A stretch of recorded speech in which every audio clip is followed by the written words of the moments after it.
Muy bien, los niños pueden pasar, por favor, en orden.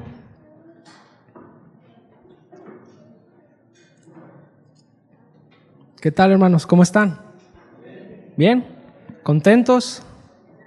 ¿Sí? Sé que es media semana, hermanos, pero el Señor es bueno. ¿Cuántos dicen amén? ¿Sí? Vamos a ir al capítulo de Hechos, a Hechos, capítulo 13, versículo 13. Sí, Hechos 13:13.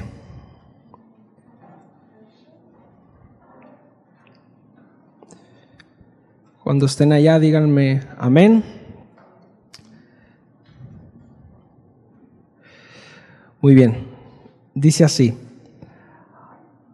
habiendo zarpado de Pafos, Pablo y sus compañeros arribaron a Perge de Panfilia, pero Juan, apartándose de ellos, volvió a Jerusalén. Ellos, pasando de Perge, llegaron a Antioquía de Pisidia y entraron en la sinagoga un día de reposo y se sentaron. Y después de la lectura de la ley y de los profetas, los principales de la sinagoga mandaron a decirles: varones hermanos, si tenéis alguna palabra de exhortación para el pueblo, hablad. Entonces Pablo, levantándose, hecha señales de silencio con la mano, dijo: varones israelitas y los que teméis a Dios, oíd. A ver, levante las manos. ¿Cuántos varones israelitas hay aquí? Bueno, ¿cuántos temen a Dios? A ver, levanten la mano. Bueno, aquí estamos los temerosos de Dios, ¿verdad? Pues debemos de tomarlo de esa manera, hermanos, ¿sí? Este mensaje es para nosotros, preparado por el Señor, a los que tememos a Dios. Entonces, acompáñenme a orar. Vamos a orar para que el Espíritu Santo nos dé gracia, para que recibamos su palabra y a mí para exponerla. Amén. Señor, te damos gracias. Gracias por esta tarde, Señor, porque tú eres bueno, Señor, y nos das de tu palabra, Señor. Nos alientas, nos animas, Señor. Nos consuelas con ella, Padre. Te ruego que tú nos ayudes, Padre, nos des tu gracia una vez más para recibir tu consejo, Señor. Que seas tú, Padre, en medio de nosotros, que aprendamos, Señor, y crezcamos en el conocimiento de tu voluntad, Señor. Bendice a mis hermanos, Señor. Te ruego que sea de edificación, Señor, que sea de bendición para tu gloria, Señor. En el nombre de Cristo Jesús. Amén. Muy bien, pues continuamos la serie. La serie se llama Poder para Testificar.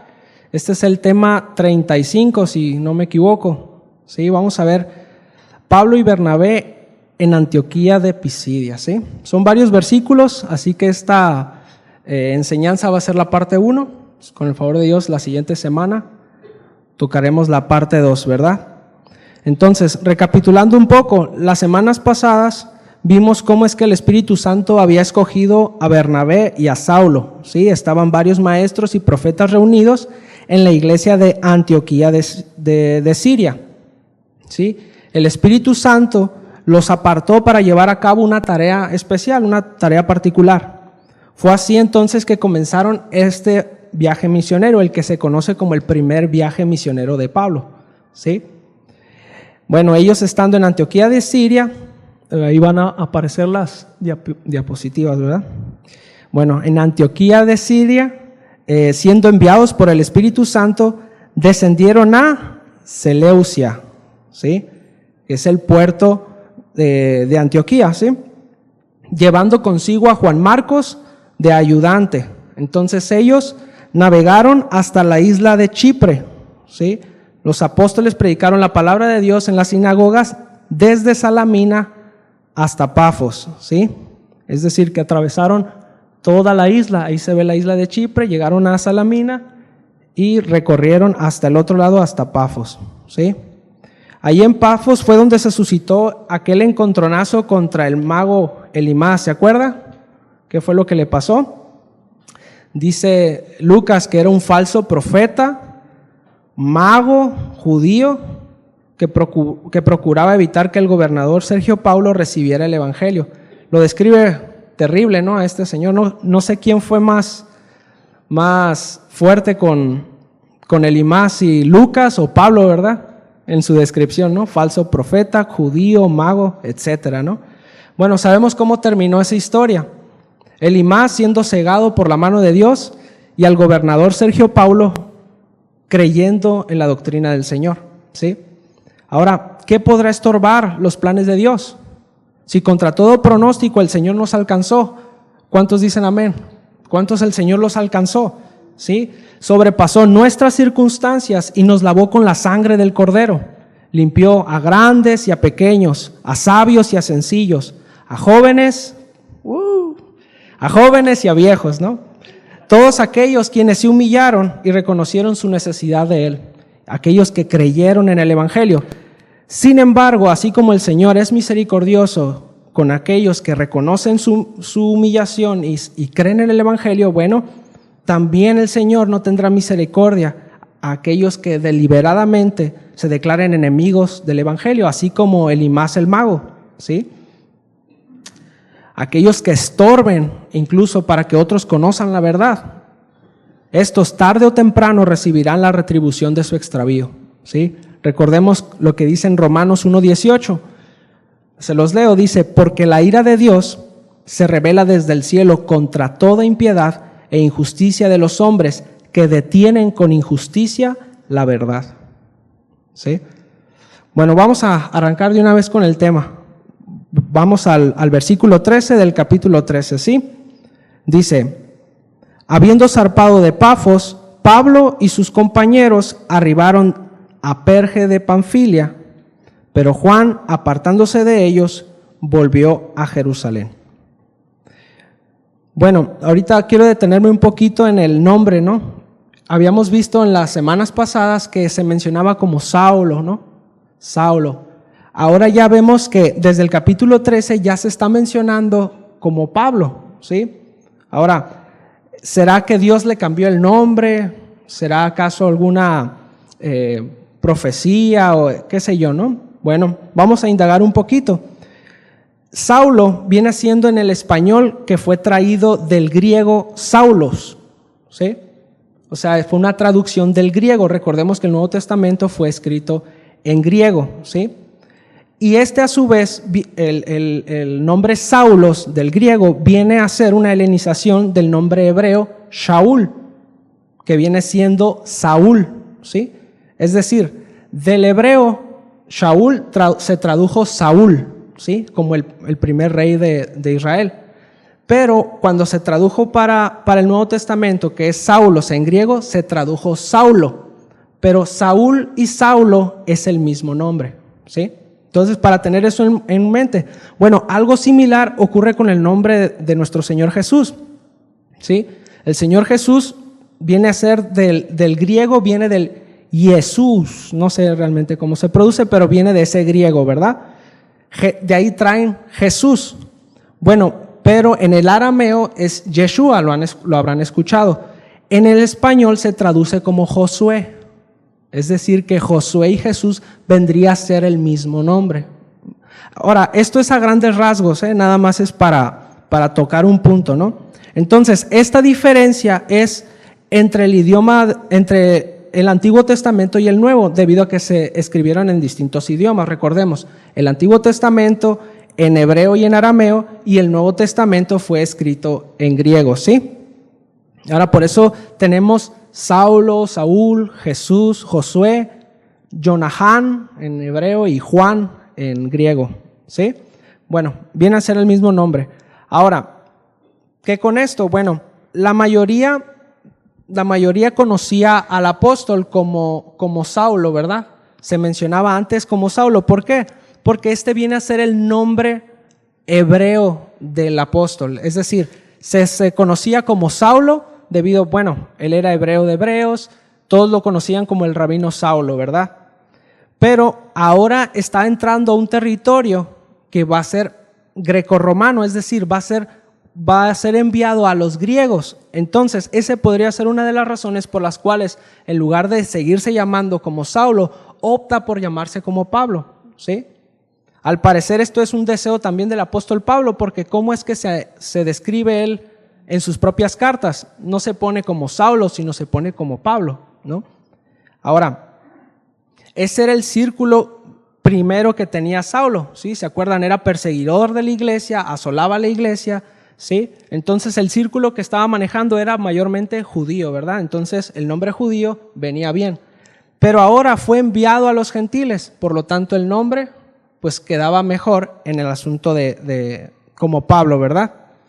Ahora, en Hechos 13:9 dice, un poquito antes de nuestro pasaje, dice, entonces Saulo, que también es Pablo, eso es lo que dice Lucas, ¿sí? Entonces no es un cambio de nombre, ¿sí? O es algo que ocurre después de su conversión.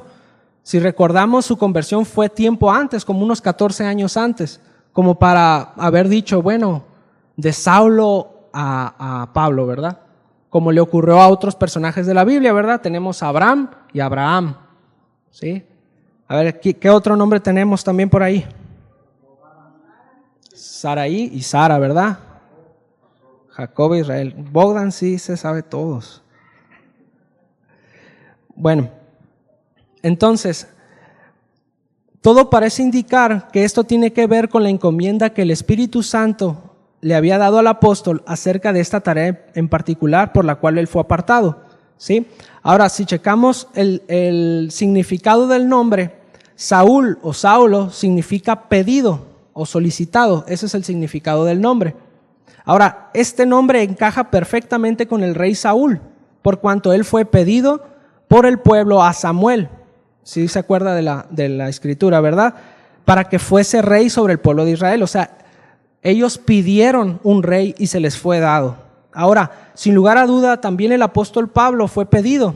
Es decir, de seguro Dios contestó la respuesta de muchas oraciones con su persona, con aquellos que rogaban, por ejemplo, la persecución que había en ese entonces a manos de Pablo. Bueno, de seguro muchos hermanos oraron, ¿sí? Y Pablo fue la respuesta, ¿no? También el evangelio que fuera a alcanzar a lugares lejanos, bueno, Pablo fue la respuesta. Entonces podemos también decir que encaja bien el nombre de Saulo. Sin embargo, como ya dijimos, el apóstol prefirió el nombre de Pablo, que significa pequeño, lo sabemos, ¿verdad? Curiosamente, es cuando más iba a crecer la fama y el alcance del ministerio del apóstol, es cuando él se hace llamar pequeño, ¿sí? Visto por el lado práctico, como les mencionaba, el ministerio del apóstol que había sido encomendado ahora se extendería por todo el imperio romano, por lo que pasaría de ser el círculo judío al mundo greco-romano, por lo que hace mayor sentido utilizar ese nombre, ¿sí? Pablo dice en 1 Corintios 9, del 20 al 21, dice, a los judíos me hice como judío para ganar a los judíos, a los que están bajo la ley como bajo la ley, entre paréntesis, aunque yo no estoy bajo la ley, para ganar a los que están bajo la ley. A los que están sin ley como sin ley, aunque no estoy sin la ley de Dios, sino bajo la ley de Cristo, para ganar a los que están sin ley, esto es, a los gentiles, ¿sí?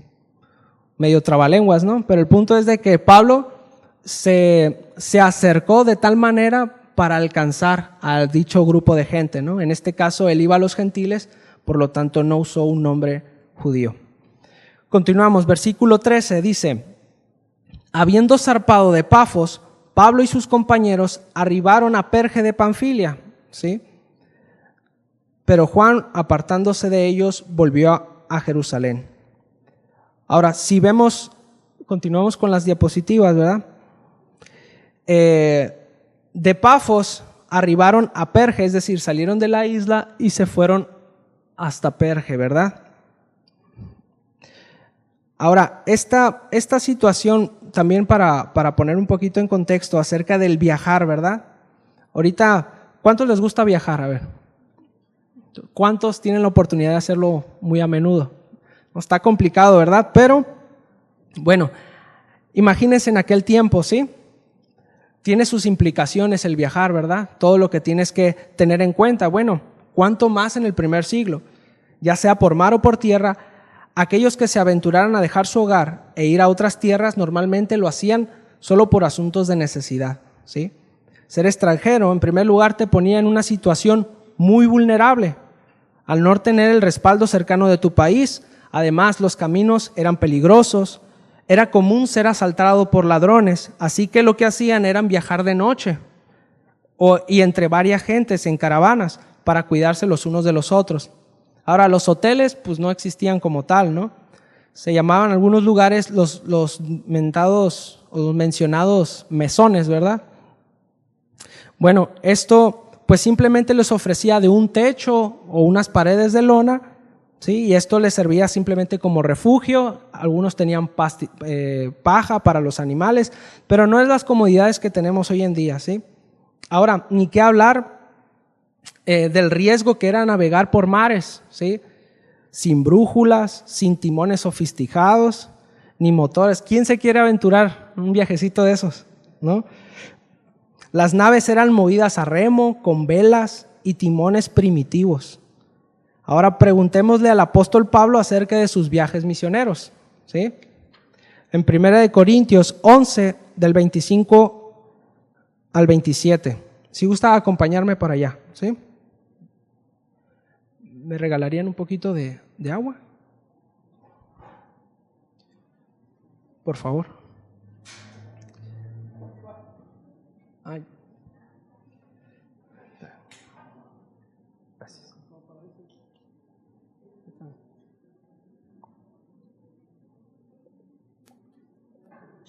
Voy a tapar la marca.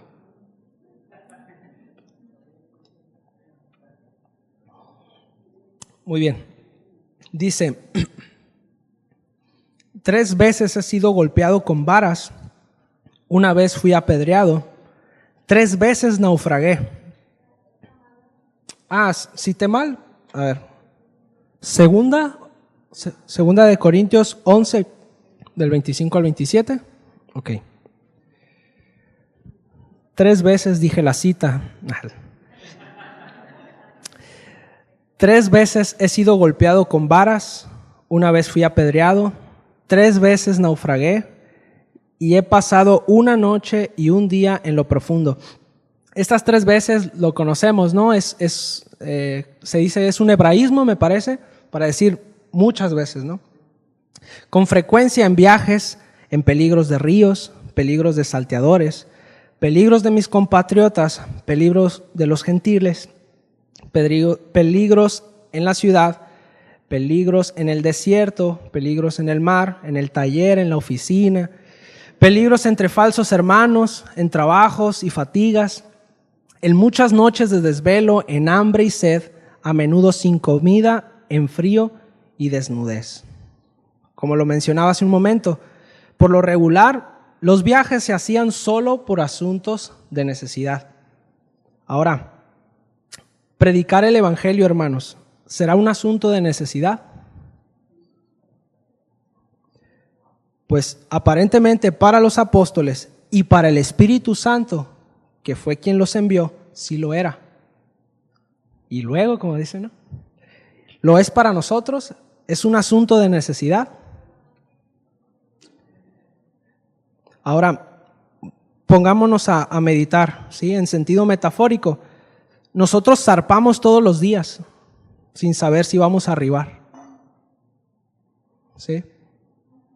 Ahora, roguemos que el Señor encuentre en nosotros razones que valgan la pena a la hora de partir. No sea que estamos yendo a salir de nuestra casa y por el afán del día a día simplemente, y no con un propósito, ¿verdad? Muy bien. Decíamos en el versículo 13 que Juan, apartándose de ellos, volvió a Jerusalén. Entonces Juan Marcos se apartó, ¿sí? Este Juan es el que se le atribuye, o la tradición le atribuye, el evangelio de San Marcos, ¿sí? Se hace alusión en él en Hechos capítulo 12, versículo 12, cuando Pedro es liberado de la cárcel y se dirige a la casa de su madre María, ¿sí? Pedro va a la casa de la mamá de Juan Marcos, ¿sí? Dice, habiendo considerado esto, llegó a casa de María, la madre de Juan, el que tenía por sobrenombre Marcos, donde muchos estaban reunidos orando. Ahora, esto nos da un inicio de que su familia formaba parte de la comunidad de creyentes, ¿sí? Más adelante, en el versículo 25, habla de cuando Bernabé y Saulo se lo llevaron a Antioquía después de haber cumplido su servicio en Jerusalén después de la muerte de Herodes, ¿sí? vemos acá entonces que tenía una cercanía con Bernabé y Saulo, ¿sí? Lo volvieron su acompañante, probablemente por la confianza en él, tenía cierto parentesco Bernabé y Marcos. Pablo menciona este parentesco en Colosenses 4:10, ¿sí? Dice Colosenses 4:10, Aristarco, mi compañero de prisiones, ahí Pablo está mandando saludos, ¿no? Ya al final de la carta, dice, Aristarco, mi compañero de prisiones, os saluda, y Marcos, el sobrino de Bernabé. Entonces, muy probablemente, pues, se esté refiriendo precisamente a este Juan Marcos, ¿verdad? Ahora, después de haber sido encomendados para el viaje misionero, Bernabé y Saulo toman a Marcos ahora como su ayudante y no solo como un acompañante más, ¿sí? Vemos poco a poco a Marcos incorporándose a la dinámica del ministerio, ¿sí? Va siendo probado y le van dando responsabilidad. En la isla de Chipre fue testigo de todo lo que aconteció con Elimas, de su ardua labor que conlleva el predicar la palabra. Pues ese trayecto en la isla de Chipre pues no es nada corto, ¿no? Y se lo aventaron como en una semana. Entonces ahí iban, o sea, era un trabajo bastante arduo, ¿verdad? Ahora, pero algo pasó cuando llegaron a Perge, ¿sí? Ahí es donde él decidió ir a casita, ¿no? Ir hasta Jerusalén. Porque no solamente dejó la misión de Bernabé y Saulo, no fue a regresar a su iglesia en Antioquía, se fue hasta Jerusalén, a la casa de su mami, ¿no? Tal vez. Entonces, de hecho, el libro de los Hechos no registra la razón por la cual Marcos se apartó. Pero sea cual sea la deserción de él, definitivamente desanimó al equipo. ¿No lo cree? Y además, esto formaría una grieta entre Pablo y Bernabé, que terminaría fracturando su relación años más adelante, ¿sí? De hecho, pues, spoiler, ¿no? Pablo y Bernabé se separan para el segundo viaje, precisamente por Marcos, ¿no? Ahora debemos de tomar esto en cuenta porque muchas veces creemos que nuestra vida espiritual solamente afecta a nuestra persona sola, ¿sí? No, pues yo y Dios, ¿verdad? Y no es así. Nuestra fortaleza o debilidad espiritual afecta considerablemente a nuestro prójimo. Podemos ser de bendición para los cercanos o desanimar a los que están a nuestro alrededor, que en un futuro esto provocará contienda entre los hermanos. Ahora, la Biblia sí da testimonio de que Juan Marcos reconoce su error y vuelve a poner su vida al servicio al Señor y de la iglesia, pero ese episodio debió haberles costado mucho a Bernabé y a Pablo, ¿no lo cree? Estar en esa situación, estar compañeros, equipos, predicando el evangelio y uno dice, pues yo me voy, ¿no? Entonces eso genera una carga más, ¿no lo cree? Entonces que el Señor nos dé su gracia para permanecer. ¿Cuántos dicen amén? Porque al final de cuentas es el Señor quien hace la obra. Versículo 14 dice, ellos pasando de Perge llegaron a Antioquía de Pisidia y entraron en la sinagoga un día de reposo y se sentaron. ¿Sí? Después de que Juan Marcos los dejara, no se quedaron mucho tiempo a hacer obra misionera en Perge. Eso lo harían más adelante. Cuando venían de regreso, ahí predicaron en Perge. Pero volvemos con las diapositivas. Estaban en Perge y fueron a Antioquía de Pisidia, ¿sí? Esta ciudad, junto con Iconio, con Listra y con Derbe, pertenecen o están dentro de la provincia romana de Galacia, ¿sí? Tengamos esto en mente porque es a estas iglesias que Pablo les escribe en la carta a los Gálatas, ¿sí? Son las iglesias que Pablo y Bernabé fundaron cuando pasaron por esos lugares. Entonces, es muy interesante relacionar lo que leeremos en lo que resta de la carta de lo que resta de Hechos 13 y 14 con lo que dice en la carta a los Gálatas, ¿sí? Recordemos, la carta a los Gálatas es una carta pues que atañe el asunto contra los judaizantes. Y precisamente es lo que vamos a ver en estos sucesos, ¿sí? Hechos 13 y 14, vemos cuál fue el conflicto principal, ¿no? Entonces, para tenerlo en cuenta, ¿verdad? Ahora dice que entraron a la sinagoga en un día de reposo y se sentaron, ¿sí? Este es un patrón en Pablo y sus acompañantes. Cuando llegaban a una ciudad, Las sinagogas eran el punto de contacto, ¿sí? La sinagoga es el lugar de reunión de los judíos de aquella época. Ahí se exponían las escrituras en Shabbat, o sea, el sábado, y el pueblo se reunía para recibir la instrucción de Dios. Entonces, Pablo, sabiendo que las escrituras dan testimonio de Cristo, cuando él asistía ahí, trazaba una línea desde cualquier pasaje que se leyera hasta Cristo, de tal manera que las sinagogas era el lugar ideal para predicar el evangelio, primeramente a los judíos y a los temerosos de Dios que asistían en la sinagoga, después en donde hubiese oportunidad de hacerlo, ¿sí? Ahora, esto era al principio. Vemos que poco a poco se va haciendo más intensa la persecución, que ya no podían ingresar a las sinagogas, ¿sí? Entonces, ahora, en las sinagogas era común que el que presidía la lectura de la Torá, el Tanaj, lo que corresponde para nosotros, el Antiguo Testamento, se le diera lugar a un maestro de la ley que estuviera asistiendo en esa sinagoga o que la estuviera visitando. ¿Se acuerdan un pasaje en donde Jesús asiste a Nazaret, a una sinagoga, y le permite que lea una parte de las Escrituras, que era el rollo de Isaías, ¿verdad? Bueno, lo mismo pasó. Reconocieron al rabino Saulo y dijeron: ¿tienes alguna palabra para nosotros? Habla, ¿verdad?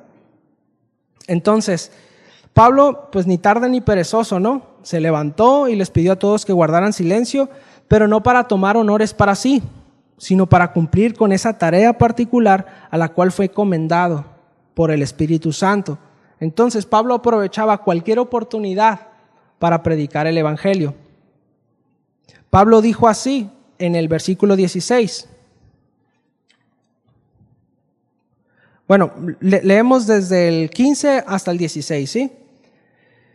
Y después de la lectura de la ley y de los profetas, los principales de la sinagoga mandaron a decirles: varones hermanos, si tenéis alguna palabra de exhortación para el pueblo, hablad.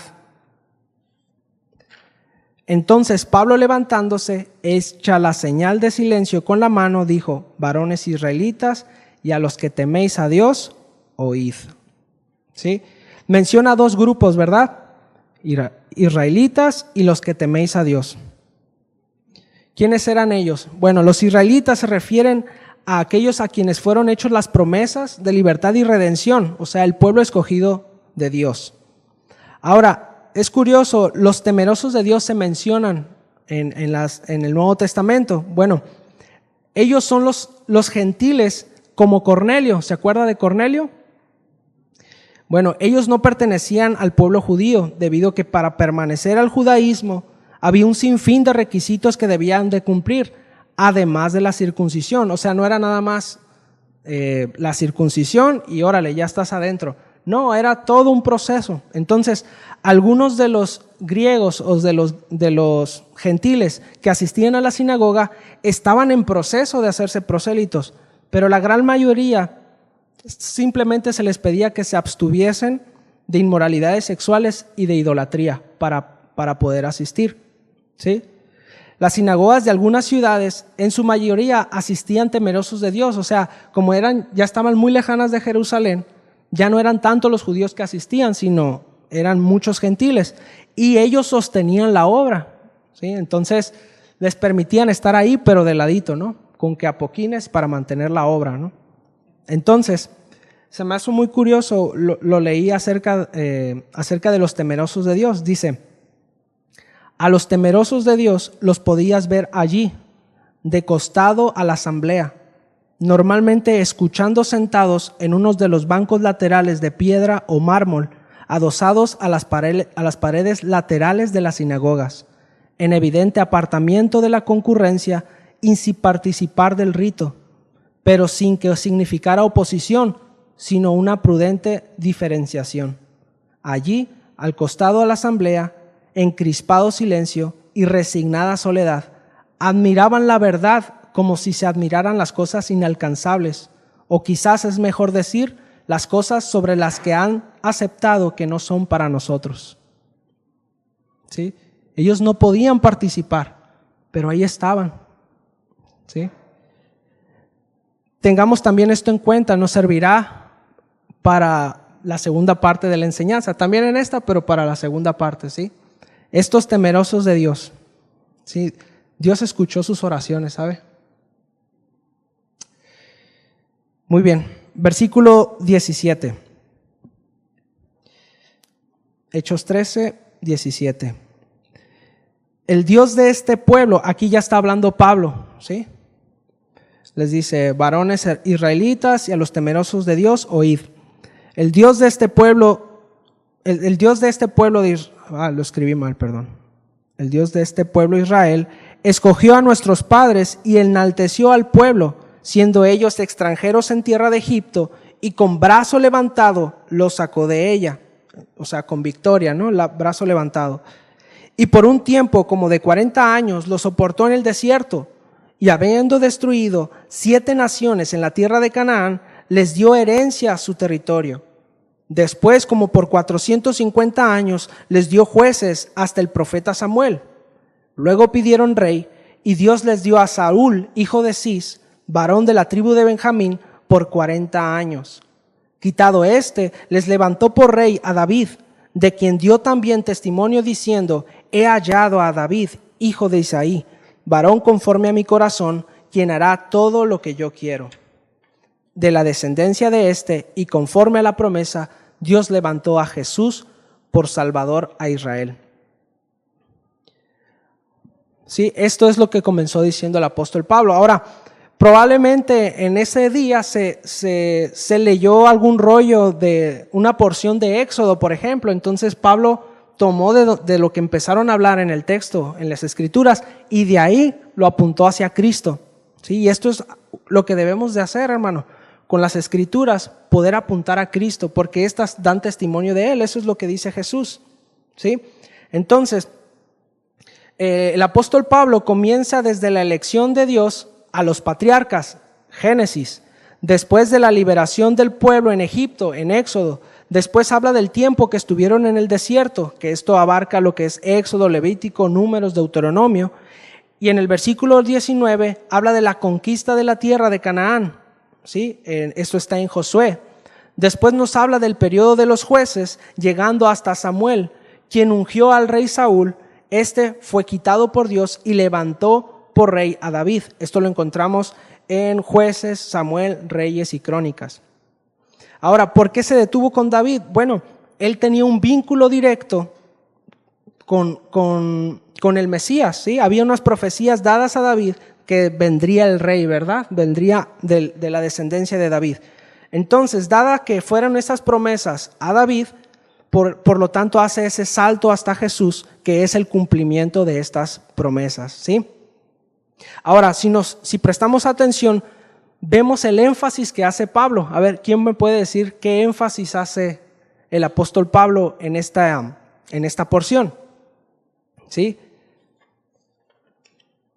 Es decir, el Dios de este pueblo de Israel escogió a nuestros padres y enalteció al pueblo, siendo ellos extranjeros en tierra de Egipto, y con brazo levantado les sacó de ella, y por un tiempo como de 40 años los soportó en el desierto. ¿Sí? Si no somos cuidadosos, nos damos cuenta de que siempre está hablando de lo que Dios hace con el pueblo. ¿Sí? No menciona y Moisés lo sacó, y no menciona... Está diciendo, versículo 17, Dios escogió a los padres, Dios enalteció al pueblo, Dios los sacó de Egipto con brazo levantado.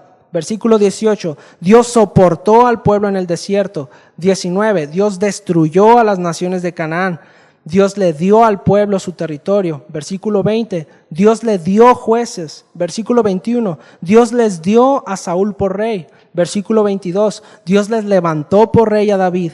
Dios dio testimonio de David, hombre conforme al corazón de Dios. Versículo 23, conforme a las promesas, Dios levantó a Jesús por Salvador a Israel. ¿Nos damos cuenta? ¿Quién es el que hace la obra, hermanos? ¿Sí? Es Dios obrando en su pueblo de principio a fin. Dios prometiendo y cumpliendo sus promesas, siendo Jesús la culminación de su obra de redención, cuando Él dijo, consumado es. Él es, hermanos. En Él está centrado nuestra fe y nuestra esperanza. A pesar de la necedad del pueblo, eso no impidió que Dios en su gran misericordia y bondad derramara toda su gracia en Jesús a favor de su pueblo. Muy bien, versículo 24, ¿sí? Dice, antes de su venida predicó Juan el bautismo de arrepentimiento a todo el pueblo de Israel. Mas cuando Juan terminaba su carrera, dijo, ¿quién pensáis que sois? No soy yo él, mas he aquí viene tras mí uno de quien no soy digno de desatar el calzado de los pies.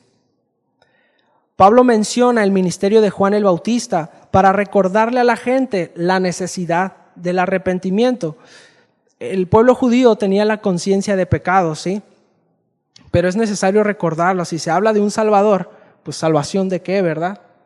¿Sí? Bueno, Jesús murió por tus pecados, bueno, pero ¿por qué? O sea, si yo no soy tan malo, ¿no? Es necesario que el ser humano reconozca y se humille delante de Dios. Solamente así Él puede reconocer la salvación, Él puede mirar la salvación, ¿sí? Ahora bien, también menciona Pablo el ministerio de Juan el Bautista porque fue bastante conocido, ¿sí? Se dice que fue muy popular en su tiempo o llegó a ser incluso más popular que el ministerio de Jesús, ¿sí? Por lo que no es de extrañar que esa gente a la cual Pablo estaba compartiendo haya escuchado de Juan el Bautista, ¿sí? Pero lo que hace Pablo es resonar las palabras de humildad y reconocimiento de Juan el Bautista hasta hacia Jesús de Nazaret, ¿sí?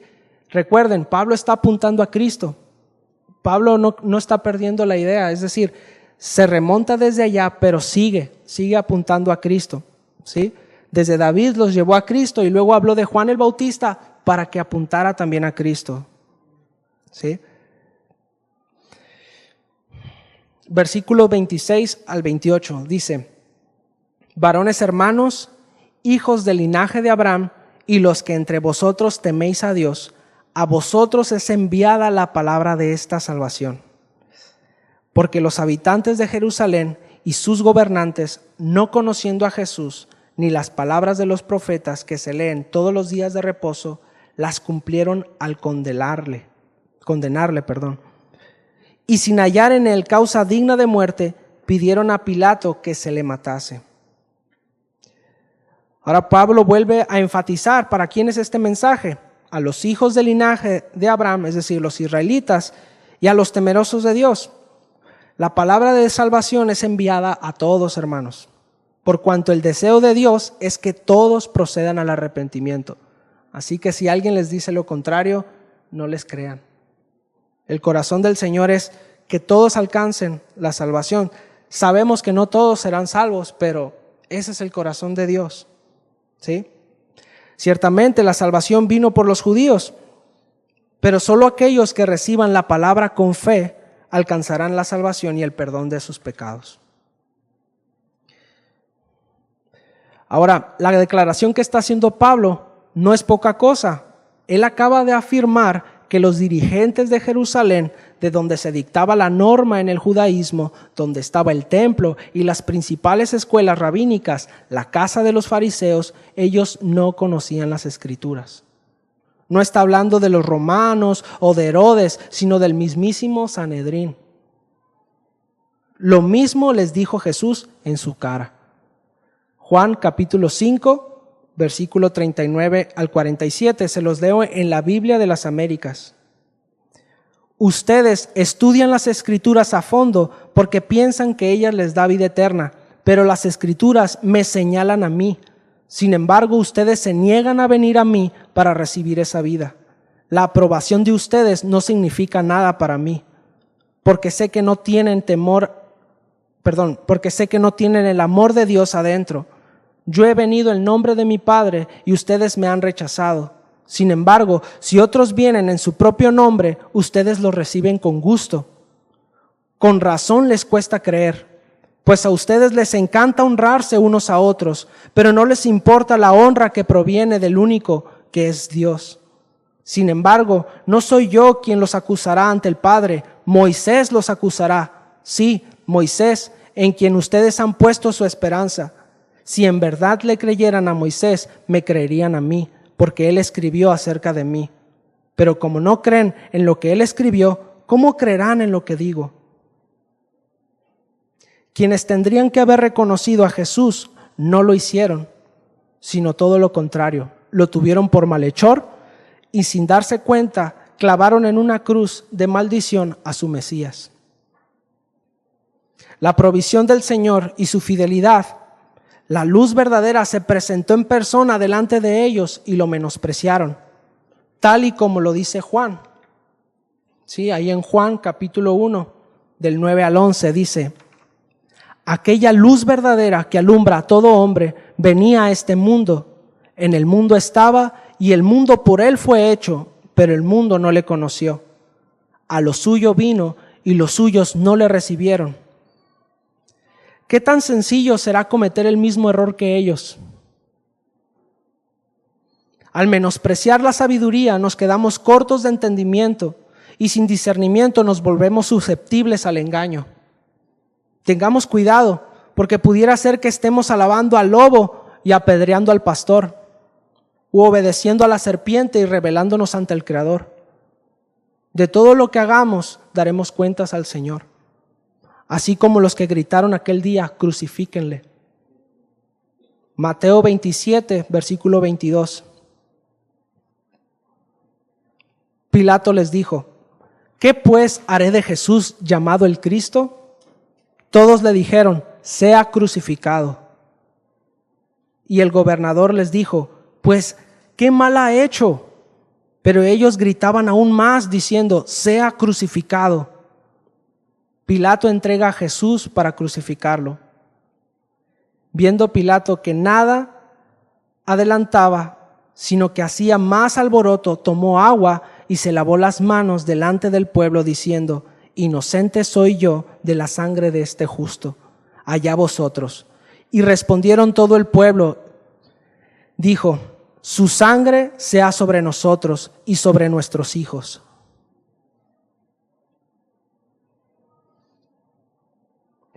Pero nada de esto estaba ajeno al conocimiento anticipado del Señor. Desde el principio supo lo que acontecería con Él, sin embargo Él nos amó. Incluso antes de habernos contaminado con el pecado, Dios ya se había provisto de cordero para el sacrificio. Incluso antes de la fundación del mundo, el Verbo ya se había determinado sufrir y padecer en una cruz para salvarnos. ¿Qué puede hacer el hombre ante los planes del Señor? Dios le concedió al hombre, sí, la responsabilidad de creer o de rehusar creer. Pero el Señor nunca dejará de recibir gloria y alabanza de su pueblo, y su justicia es satisfecha por la eternidad.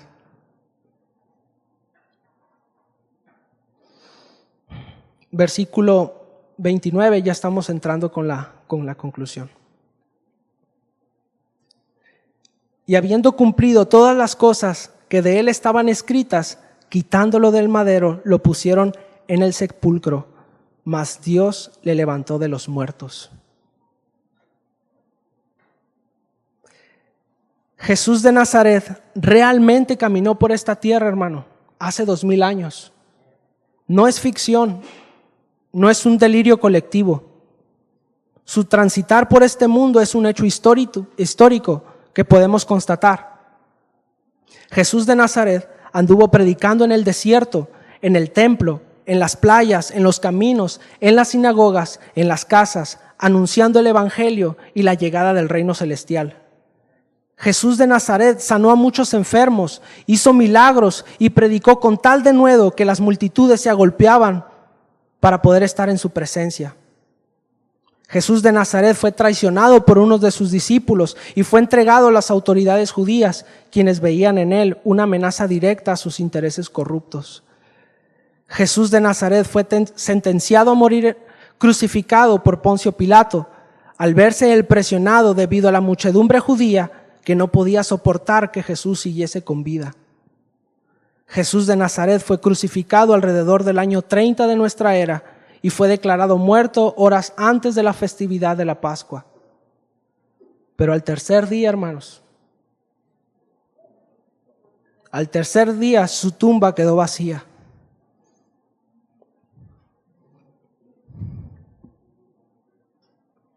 ¿Puede dar un fuerte aplauso a nuestro Dios?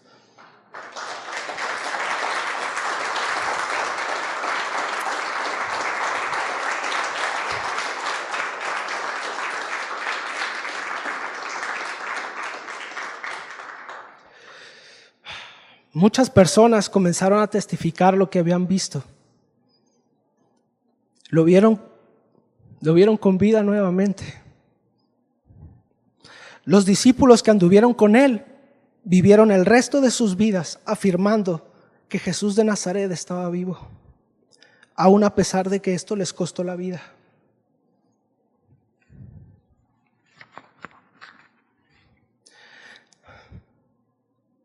Jesús de Nazaret está sentado a la diestra del Padre, preparando moradas celestiales para todos aquellos que han puesto su confianza en Él como el único pago para el perdón de sus pecados.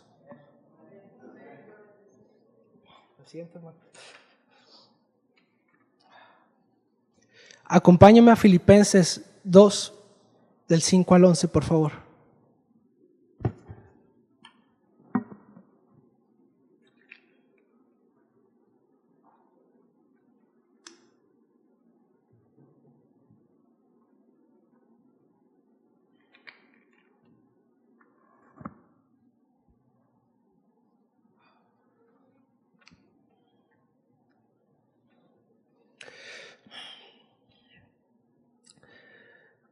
Versículo 5 dice: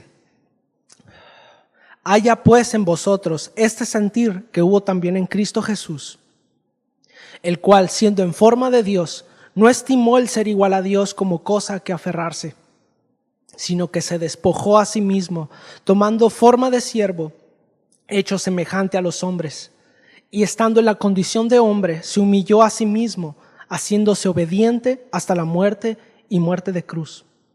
Por lo cual Dios también lo exaltó hasta lo sumo y le dio un nombre que es sobre todo nombre, para que en el nombre de Jesús se doble toda rodilla de los que están en los cielos y en la tierra y debajo de la tierra, y toda lengua confiese que Jesucristo es el Señor, para gloria de Dios Padre.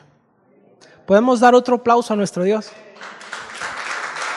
Tú mereces toda la gloria, Señor. Tú veniste por nosotros, Padre.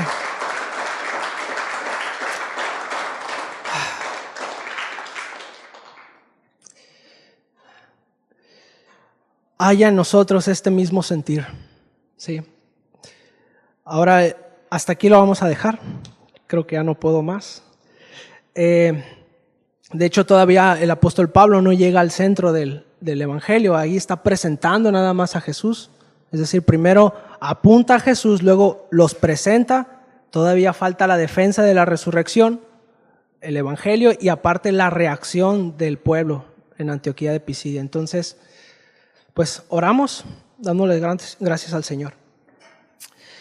Padre, gracias, Señor. Gracias por tu amado Hijo Jesús. Gracias por haber venido, Señor, por nosotros. Sin lugar a dudas, Señor, no merecemos tu amor. No merecemos tu misericordia, Señor. Pero esto solamente te exalta a ti, Señor, y no a nosotros. Queremos darte toda la gloria, Señor, siempre. Ayúdanos, Padre, a comprender, a entender, Señor, más a fondo cada día este evangelio, Señor. Es muy fácil olvidarlo, Señor. Los Gálatas se olvidaron pronto de ello, Señor. Pero tú eres quien hace la obra en nosotros, Señor. Afírmanos en tu verdad. Tu palabra es verdad, Señor. Gracias, Padre. Te bendecimos, Señor, y te adoramos por los méritos de Cristo, Señor. Amén.